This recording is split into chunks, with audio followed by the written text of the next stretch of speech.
მოგესალმებით ჩემო ძვირფასებო, ჩვენ განვაგრძობთ სულიერი დღიურების კითხვას. პირველ რიგში მოგილოცავთ ყველა წმინდა ღვთისმშობლის შობის დღეს, ღმერთმა მრავალს დაგასწროთ და დაიფაროს ჩვენი ერით და თითოეული ჩვენთაგანის ოჯახი. ეხლა კი მოვუსმინოთ ჩვენს ბავშვებს, რაც წაგვიკითხავთ. მე ვკითხულობ იოსებ ლოგოპედელის ლოცვის მისტაგოგია და ამ კვირაში ეს ფრაზა მომეწონა. დიდება ღმერთო ჩვენო ყველაფრისთვის.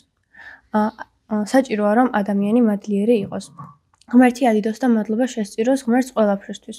თუ მადლობლები ვიქნებით იმის გამო რაც გვაქვს, ღმერთი უფრო მეც მოგვანიჭებს. მე ვკითხულობ მომპაშის მეოთხე ტომს და მომეწონა ეს ფრაზა ან ახალგაზრდობაში დაქორწინა, ან ახალგაზრდობაში აღიკვეცე.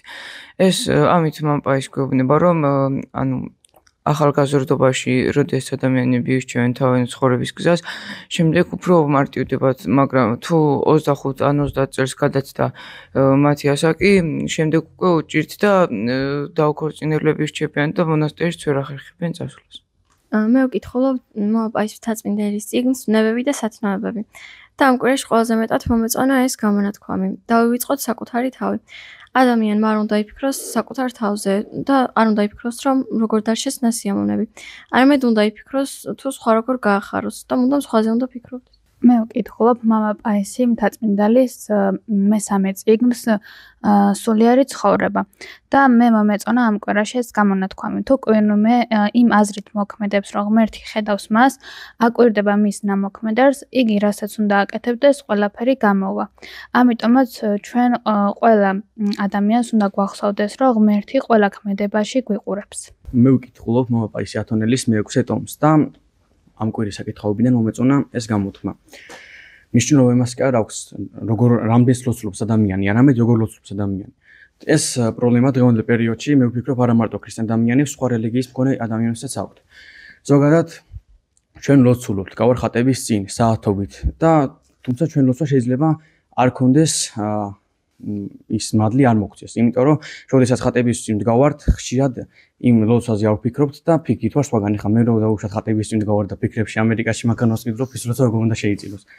ამიტომაც ჯობია ცოტა ვილოცოთ და აზრიანად და უფალმა მიიღოს ჩვენი ლოცვა. ვიდრე ძალიან ბევრი და ამაოდ.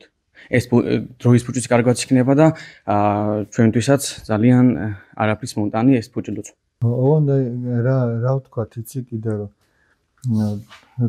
ლოცვის ხანგრძლივობაში კი არ არის პრობლემა.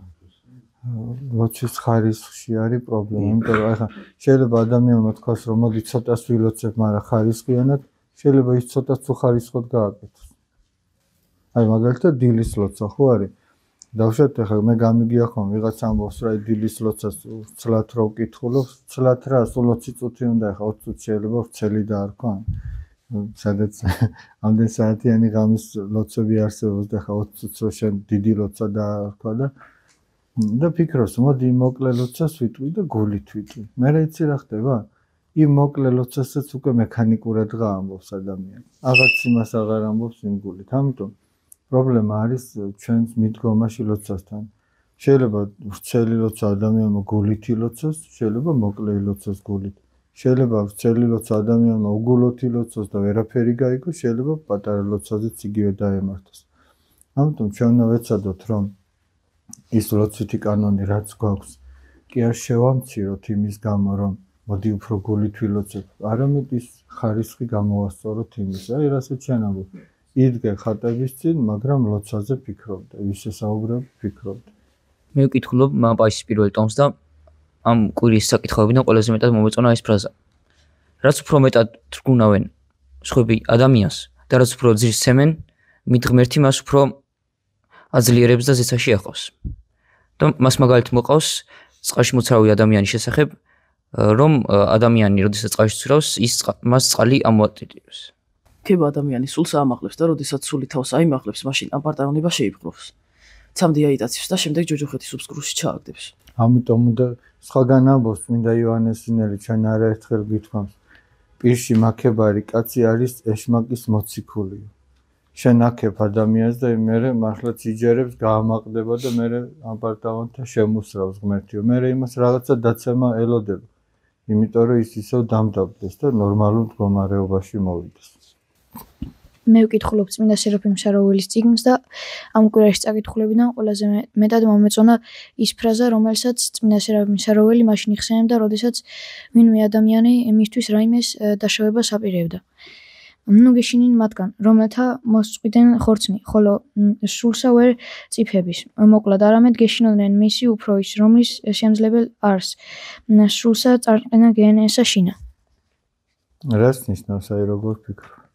ჩემი აზრით ეს ფრაზა ნიშნავს, რომ არ უნდა გეშინოდეს იმის, რასაც შეუძლია ხორცილად დაგაზიანოს, არამედ უნდა გეშინოდეს იმის, რასაც შეუძლია სულიერად დაგამძიმოს და დაგაზიანოს. ანუ ცოდვა არის ეს, ცოდვა.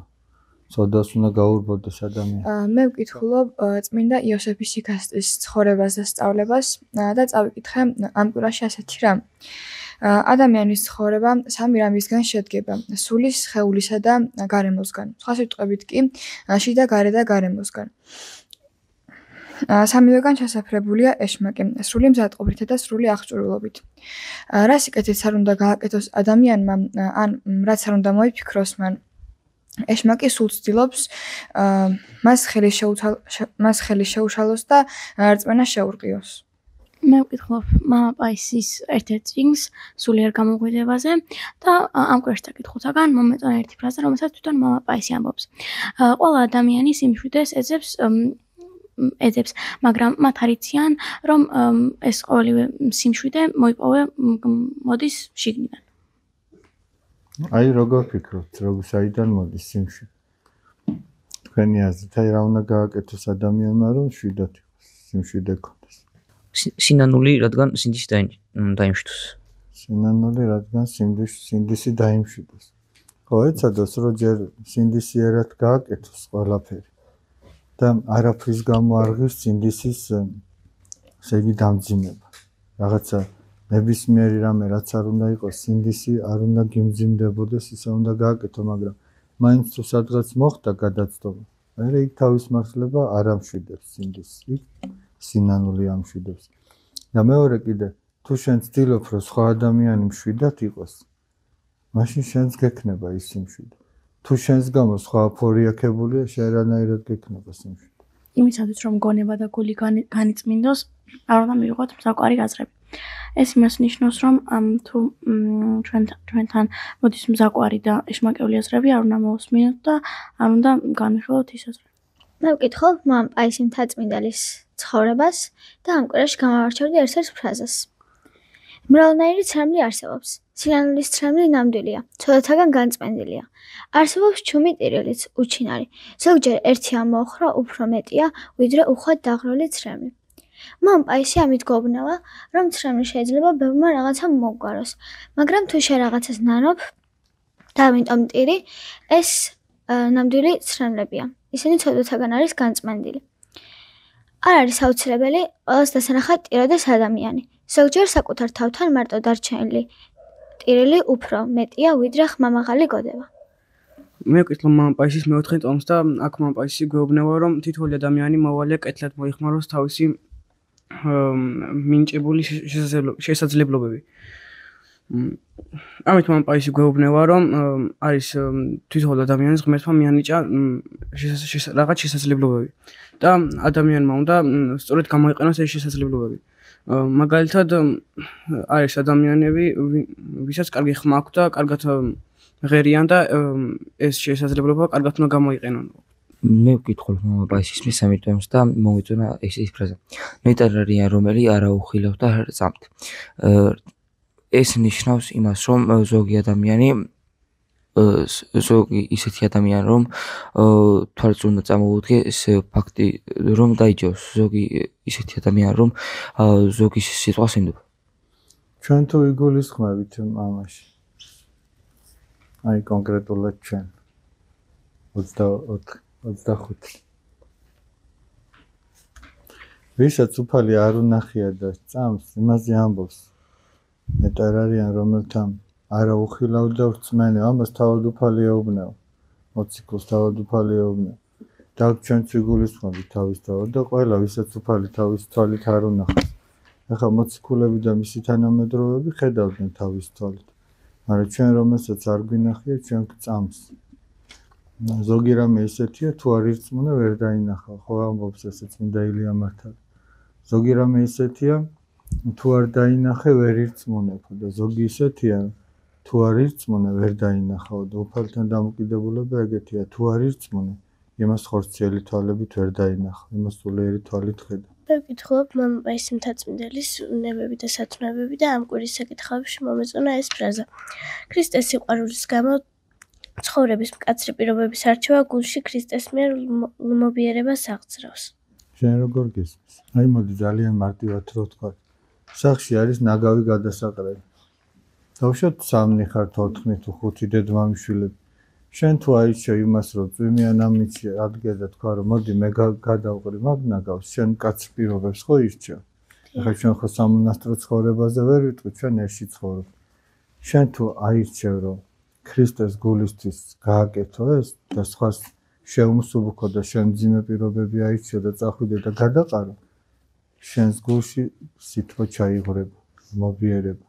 აი მაგაზია ლაპარაკი. მე ვკითხულობ მამაპაის მთაწმინდელის მეორე ტომს, სულიერი გამოღვიძება და მე ამ კვირაში ამოვიკითხე ერთი ასეთი ფრაზა. რამდენადაც ვივიწყებთ საკუთარ თავს, იმდენად ვახსოვართ ღმერთს.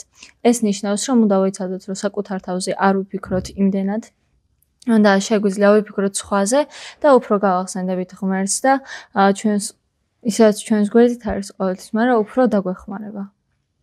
აი ხაი წარმოედგინეთ, რომ დედას ყავს 5 შვილი და დავუშვათ ყველას მიუტანა საკვები. იმ ერთმა აიღო და თავისი ცხებს მისცა. დედა რო ხედავს, რომ ეს მშიერია, დატოვებს შიერს. ხო იზრუნებს ამას. რამდენადაც შენ სხვაზე ზრუნავ და შენი თავი არ გახსოვს. მერე დედა შენზე ზრუნავს. ხვები იცის რომ დაყურებულები არიან. აი შენ კი იმის გამო რომ ხვები დააყურებ, შიერი რო არ დარჩი. დედა შენზეც იზრუნებს. მაგრამ ხშირად ჩვენ ვერ ვენდობით ღმერთს და ვფიქრობთ რომ მე რა მექნება. მე რო გავცე, მე რაღა დამრჩება. არ და ღმერთი გიყურებს და თუ გასცემ, შენც გექნება. როგორ ამბობს? გამცემი ხელი არ დაცარიელდება. ხელი რომელიც აი დაუშვათ შვილი რომელმაც იცის მოწყალების გაღება, სულ ცხებს აძლევს. დედა ხო იმას უფრო მეც მისცემს. ვისაც მარტო თავისთვის უნდა, იმას ცოტას მისცემს, იმიტომ რომ მას ცოტაც ეყოფა. და ვისაც ხვებისთვისაც უნდა, იმას მეც მისცემს, იმიტომ რომ გასაცემათაც ქონდეს და თავისთვისაც დარჩეს. მე ვკითხულობ წმინდა ღვთისმშობელი გაბრიელ ქიქოძის წიგნს და ამ კვირაში საკითხავებიდან ყველაზე მეტად მომეწონა ეს ფრაზა, რომელსაც თვითონ მამა გაბრიელ ქიქოძე ამბობს. ღმერთმა ქრისტიანებს უმაღლესი ატივი მის სასუფეველს მოქალაქეობა მოგცა, ამიტომ დიდი სიფრთხილე გვმართებს, რომ იგი ჩვენი უღირსებით არ დავკარგოთ. ეს კი ნიშნავს იმას, რომ ღმერთმა ყველას მოგცა შესაძლებლობა, რომ ცადა სასუფეველში მოვხვდეთ, ხოლო ჩვენ იგი არ უნდა დავკარგოთ და არ უნდა მივენდოთ ეშმაკს. მე ვკითხულობ მამაპაისის 4 ტომს და მე ამ კვირაში წავიკითხე ერთი მამაპაისის ნათქვამი. რაც უფრო მეტ მატერიალურ კეთილდღეობას მოიხვეჭენ ადამიანები, მით მეტ პრობლემას ეგროვებენ. ანუ მაგალითად მდიდარ ადამიანმა იყიდა ძალიან ბევრი მანქანა, მე ამ მანქანებს მოვლაც უნდა გარეცხვა, ბენზინის ჩასხმა და ასე შემდეგ. ანუ ნახერისკენ მოგვიწოდებს მამაპაისი. ჩემო დავით, დაკმაყოფილდა იმით, რაც გჭირდება. და ყოველგვარი ზედმეტობისაგან თავი შეიკავ. იმიტომ რომ ეს ზედმეტობა უფრო პრობლემებს გიმატებს. და რაც უფრო ხორციელი პრობლემა მეტი გაქვს და საზრუნავი, მით ნაკლები დრო გრჩება სულიერისთვის. გახსოვთ აი იგავი რომ თესელის შესახებ. ეკლებში ჩავარდნილი მარცვალი ხო ვერ ამოვიდა, ნაყოფი ხო ვერ გამოიღო და იმ ეკლებში ერთ-ერთი სწორედ იგულისხმება ეს გადამეტებული საზრუნავები. ერთი იყო სიმდიდრის მოყარეობა, მეორე შვებაგანცხრომით ცხოვრება და მესამე საზრუნავები. ისე რომ ამისგან თავშეკავება ადამიანს უფრო მეტ დროს დაუტოვებს სულიერზე რომ იფიქროს. მე ვკითხულობ მამაპაისის პირველ ტომს და მე მომეწონა ეს ფრაზა. ადამიანს ის ბატონი მიუძღავს, ვისთვისაც შრომობდა იგი. ამ გამონათქვამის მთავარი აზრი არის ის, რომ დიდი მნიშვნელობა აქვს ადამიანი როგორ საქმეს გააკეთებს. გააკეთებს კეთილ საქმეს თუ ბოროტ საქმეს. თუ ადამიანი ბოროტ საქმეს აკეთებს, მაშინ ის ეშმაკის ემსახურება და შესაბამისად თავისი საზღაურის ეშმაკისგან იქნება და ეს ყველაფერი არის ჯოჯოხეთი და მარადიulis დატანჯველი, მაგრამ თუ ადამიანი გააკეთებს კეთილ საქმეს და მის სასყიდელი იქნება უფლისგან, მაშინ ეს სასყიდელი უფლისგან იქნება სათასაცმელი და მარადიული ცხონება. ძალიან კარგი, მაცხოვარი ამბობს სახარებაშია. ვინც მე მემსახურებაო, მე გამოვყვესო და სადაც მე ვიქნებიო, ჩემი მსახურიც იქ იქნება. ანუ ეს სასופველია, სადაც უფალი იქნება, ადამიანის თუ იქ იქნება, ეს სიხარულია და ცხონება. მე ვკითხულობ პაისი ათონელის პირველ ტომს და მე მომეწონა ეს ნათქვამი. ადამიანური კომფორტი, ადამიანურმა კომფორტმა ყოველგვარი საზღვარი გადალახა და ამიტომაც პრობლემად იქცა. ეს ნიშნავს, რომ ადამიანი ძალიან დიდი კომფორტი არ უნდა შეუქმნას ადამიანს და როდესაც შევქმნით მას, ის ძალიან დიდი პრობლემად გადაიქცევა. აი რაც თქვა წეგან ბარბარა, ნახეთ, ადამიანი მას კი არ უნდა ეძებდეს კომფორტს და სიამოვნებას. თუ შენ პირიქით გაირთულებ რაღაც ქრისტეს სიყვარულის გამო გაირთულებ რაღაცა პირობას, მაშინ შენში სიყვარული იღრება. ერთგან ამბობს კიდე წმინდა პაისი ათონელი, რომ თუ ადამიანიო გემრიელის ნაცვლად უგემურს აირჩევს ქრისტეს გულისთვის, მაშინ ის ამ უგემურის მეშვეობით დატკბება ქრისტეთი. შენ არ ირჩევ იმას, ცუდს ირჩევ, მაგრამ ქრისტეს გულისთვის აკეთებ ამას და შენ ამის გამო ქრისტე დაგატკბებს. მე ვკითხულობ მამა პაისის მეოთხე ტომს ოჯახური ცხოვრება და ამ კვირაში ჩემი საყვარელი გამონათქვამი იყო, როდესაც ყველაფერი კარგად იქნება ოჯახში, მაშინ როდესაც ბავშვები მოხუცი მშობლების ადგილას დააყენებენ თავს. ჩვენ რაც უფრო ვიზრდებით და ასაკი გვემატება, ჩვენი მშობლებიც უფრო ასაკში შედიან და მეტი ყურადღება გვმართებს იმისთვის, რომ აღარ ვანერვიულოთ და იმის გათვალისწინებით, რომ ასაკიანები იქნებიან, უფრო მეტად მოუფრთხილდეთ. და ჩვენი ერთ-ერთი მოვალეობაც ეს არის, რომ ყველაფერი მშვიდად იქნება, როდესაც გავიაზრებთ ჩვენი მშობლები ჩვენთვის რამდენს აკეთებენ და როგორ ზრუნავენ ჩვენს. მართლაც ეგრეა. სხვათა შორის მე ამას წინათ უყურე, არ ვიცი, შეიძლება თქვენს ნანახი გაქვთ იაპონიაში თუ ჩინეთში მასწავლებელმა მოიძია ამ თავისი მოსწავლეების მშობლები რა რთულ სამუშაოებს ასრულებდნენ და აი ის ჯაფა, ის საფრთხე, ის ყველაფერი და ვიდეო კამერით ჰქონდა გადაღებული და ბავშვებს აჩვენა ეს. ესენი რომ სკოლაში არიან, ამ დროს მშობლები რა სამუშაოს ეწევიან და იქ ბავშვები ტიროდნენ. რა უყურებდნენ მშობელი, ზოგი იქ არის გამოკიდული სიმაღლეზე, ზოგი ისეთ ჯაფას ეწევა და აი ბავშვები ზოგჯერ არაცნობიერებენ, მაგრამ ეს რომ დაანახა მასწავლებელმა რა, აი ბავშვებს გული აუჩუქა. მე ვკითხულობ მამა პაისი მთაწმინდელის უნებები და სათვალებებს და აქედან გამომდინარე მე მოვეწონა ასეთი წინადადება. შინაგანი აპარტავნება უფრო უარესია, ვიდრე გარეგნული აპარტავნება, რადგან როდესაც ადამიანი შინაგანად აპარტავნობს, იგი ვერ ხვდება, რომ ამას აკეთებს და ამიტომაც ვერ ვარდება სინანულში, რაც ძალიან ცუდია. მე ვკითხულობ წმინდა იოსებ ვიშიკასტის ცხოვრებასთან დაკავშირებით წიგნს და ამ კვირაში წაკითხულთაგან ყველაზე მეტად მომეწონა ეს გამონათქვამი და წავიკითხო. როდესაც განსაცდელი ჟამს საღვთო მადლი თავის მოქმედებას მალავს, მაშინ ადამიანში შიში და ღელვა აიმატებს. ეს ჩემი აზრით იმას ნიშნავს, როდესაც ადამიანი განსაცდელში ვარდება, პირიქით უფალთან უნდა ეცადოს, რომ ახლოს იყოს, რადგან ის განსაცდელი უფრო არ გაუარესდეს და უარესისკენ არ წავიდეს. მოდი მაშინ მეც ვიტყვი ერთს, რაც ზაღან წირვაზეს თქვი, ეს არის მე ძალიან მიყვარს და ძალიან საჭიროა თითოეული ქრისტიანისთვის.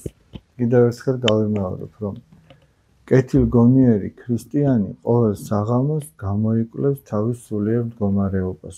ძალიან მნიშვნელოვანია, რომ აი თითოეული ჩვენთაგანი ძილის წინ ფიქრობდეს, როგორ გაიარა ამ დღემ. რამდენად უერთგულა უფალს, რამდენად უერთგულა ადამიანს, რამდენად ღვთის მოსაწონი ფიქრები ჰქონდა, სიტყვები თუ საქციელი. აი ამას ჩვენ თუ ვეცდებით, რომ ჩვევად გავიხადოთ, რომ ყოველ საღამოთი ჩვენ ამაზე ვიფიქროთ, ნახავთ, რომ ყოველი მეორე დღე რაღაც უფრო მეტად თავშეკავებული იქნება. და თუ ამას არ გავაკეთებთ, აი, ზოგან სპორტსმენთან დაკავშირებითაც რო ამბობთ. სპორტსმენი რაღაცა წარუმატებლობას რომ ნახავს, ფიქრობს, რამ გამოიწია ეგ. და ცდილობს, რაც შეეშალა გამოასწოროს და უკეთესი გახდეს. და თუ ის ამას არ გააკეთებს, დარჩება ისე იმ დონეზე, ვერ გაიზრდება. ქრისტიანიც ეს. რომ მეგისურვებთ, რომ ყოველ საღამოს გამოიკლიოთ თქვენი სულიერი მდგომარეობა. ძალიან მნიშვნელოვანია. ჩემო ძვირფასებო, ჩვენ ამით გემშვიდობებით დღეს და კიდევ ერთხელ გილოცავთ ჩვენს ბავშვებთან ერთად ყოვლადწმინდა ღვთისმშობლის შობის დღეს. ბრავას დაესწარით.